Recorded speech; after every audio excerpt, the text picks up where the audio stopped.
In yet another unexpected and curious reshuffle of ministers, President Emerson Mnangagwa is reassigned his long-term political ally, Frederick Shava, from Foreign Affairs to the Higher and Tertiary Education to replace Amos Murwira, who goes in the opposite direction. Sanapina mashukar mudanyo kwa panapa na kumanave the news orgs vachi criticize this move vachiti ku reshuffle kwaito kwatanga nambukunzwisisa kusikana clear nema reasons acho amuya kunzwisisa hasi pachena.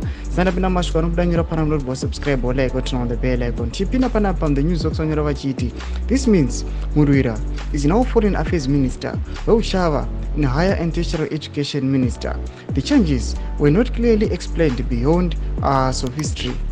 The strategic realignment underscores the government's intention to leverage their distinct expertise in these critical sectors. An official statement by Chief Secretary to the President Cabinet Martin Rushoya said.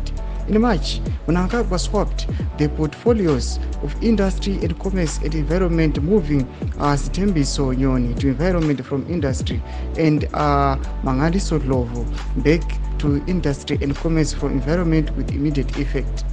Similarly, that was also not properly explained. Domashorumbre tokopana panwa kumunave the news ox on Fambra na over chit aiwa chitko ichi aiwa reshuffling yakadai haispa chena atanya sunzisa kuti patu ministries awa chii chaoda kuimprove chii chioda kugadziriswa oro pane mashedi deals aripo kandi havasi tombonzwisa kuti zvii zviri kuda kuitika pana pa church expose vachiti aiwa izvi akasiya kutanga zvichiitika nezvakamboitika kuindustry and commerce maministries awa. Mududze mafungiro enyu moti kudii pamusoro pechitiko ichi pena comment section medu mududze mafungiro enyu so ano subscribe or like turn on the bell icon.